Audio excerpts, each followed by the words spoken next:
Kia ora. Hello. Today we have a spooky Halloween episode. We are talking about medieval magic.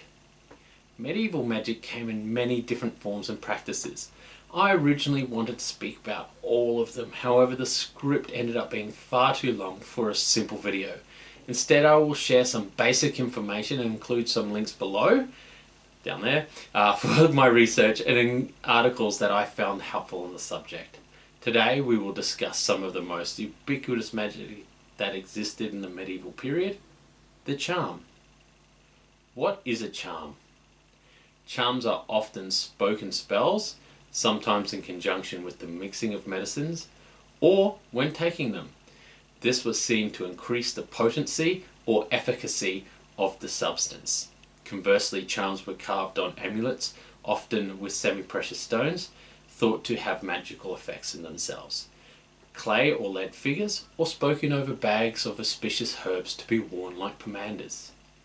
It appears that many of these charms involved entreaties to God or the saints. Magical practice would involve the use of a prayer as a charm to seal the spell. What did medieval people believe about magic, and how would this work? Medieval people believed they could influence the world around them through ritual, either by intercessory prayer to God and the saints, or by using magic spells and charms. Through incantations to the divine or spirit realm, the casters of these charms can tap into the essential divine and magical qualities of these beings to intercede on their behalf. Just as drawing divine power from prayer or holy influence from a relic, this was another way to influence the natural realm through the supernatural one. As discussed in our video, How to Swear Like a Medieval Person, it was believed that there was an intrinsic bond between man and God through the sacrament. What type of charms were cast? Medieval people practiced magic for all kinds of reasons. For protection, to gain fortune, to attack enemies, for love, for cures, to receive visions of the Virgin Mary, and a multitude of other reasons. This was a turbulent world where people sought to exercise control over forces that they either did not understand or have control over. Often these charms were found in medical or religious texts, and if you are interested in the type of charms medieval people would write about, I have included a link below to a great website which has compiled a list of books containing medieval spells. Before we go further, there must be a distinction drawn of what was acceptable magic use. There was a clear idea in the mind of people and practitioners of magic of what was socially accepted. This would be any beneficial magic, including those charms containing entreaties to God and prayer. This was considered white magic, while any magic with harmful purposes was viewed as black magic. Black magic did not have to include demonology or black mass. In fact, any white magic that failed to fulfill its intended outcome could be seen as black magic, especially if the recipient of the white magic was to die. It is hard to distinguish during this period as to what a good magical practitioner may have been called. The term sorcerer appears to be used often. It is unclear if this applies to both good and bad spellcasters. Although sorcerer does appear to be used for black magicians, the term malefici or evildoer is also attributed to those who practice dark magics. The term witch really only starts to be used in the latter part of the 14th century and then really kicks off in the 15th century. It is difficult to pin down who or what we are talking about when researching this subject. As with all things medieval, you end up dealing with 1,000 years of history across a whole range of unique cultures. Things tend to end up getting contradictory because medieval Europe was not 1,000 years of homogeneous static culture and history. Now let's have a look at some examples of magic in action. One account of magic being used was of national significance. In 1365, Thomas of Pisano, a doctor of astrology who was in the employ of Charles VI of France, is said to have fashioned out of tin and lead figures of naked men. He filled these with dirt collected from the centre and the four corners of France. On the foreheads of each of these figures were carved the name of King Edward III and his captains. When the constellations were right, they were buried face down and incantations were spoken over them.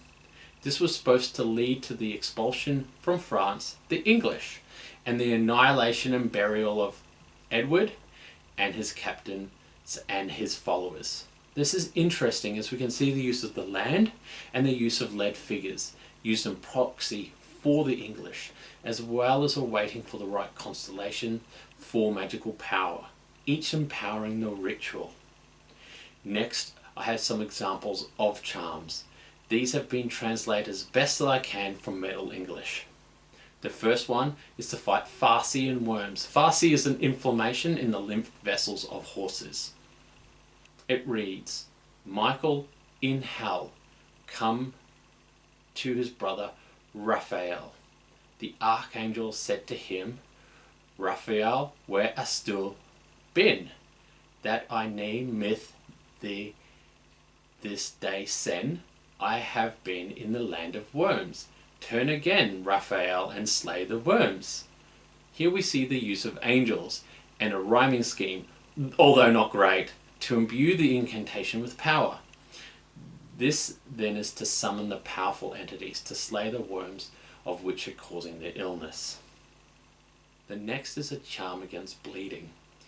In the name of Iesu, Christ, that suffered wounds on the mount of glory for me, and not for him, with me, mon, might, and grace, that I staunched this wound.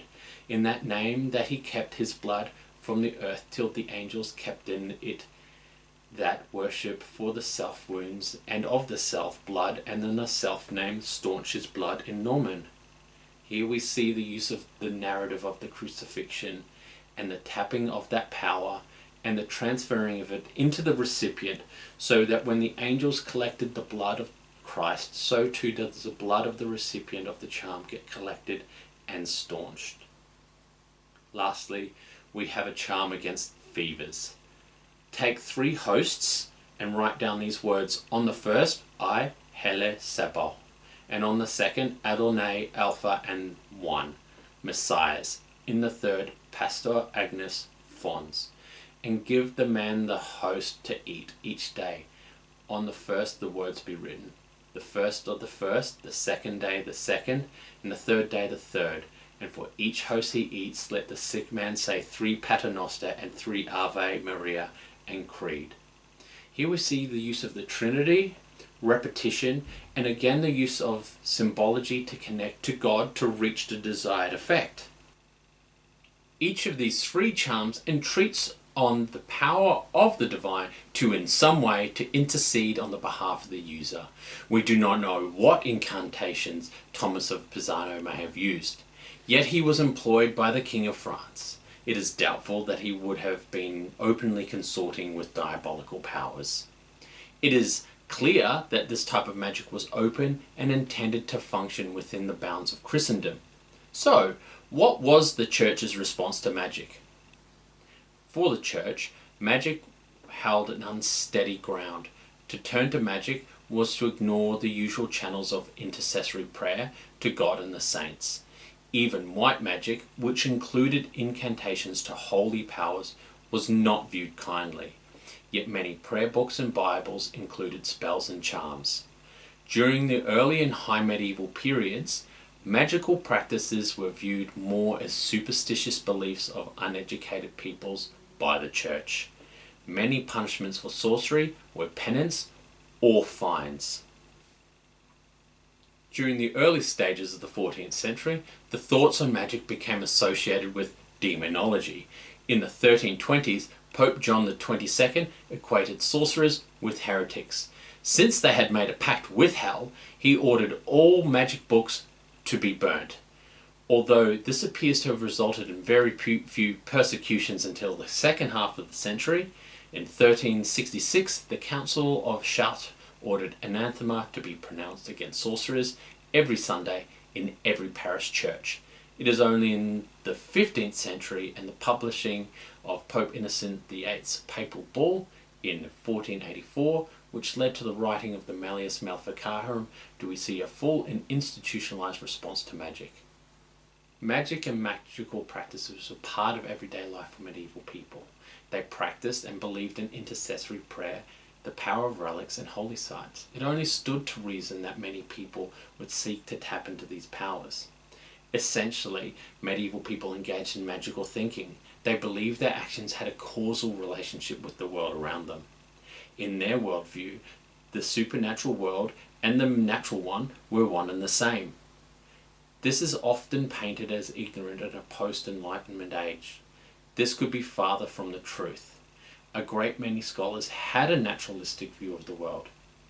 It's just that this model depended on religiosity, astrology, and alchemy to inform their model, so it was inevitable that their outcomes of their research would lead them to a conclusion that saying a spell and a prayer would aid in healing. If the treatment worked and you said a spell, this was obviously proof that that spell worked. To a medieval person, nothing could happen without God's will allowing it to occur. Spells and charms were just another way to get God's attention to turn his will and hand to your needs. Thank you so much for watching. I hope you have had a good night and have fun. Today is my birthday, so I know I will be. And remember, stay safe, have fun, and remember, keep reenacting.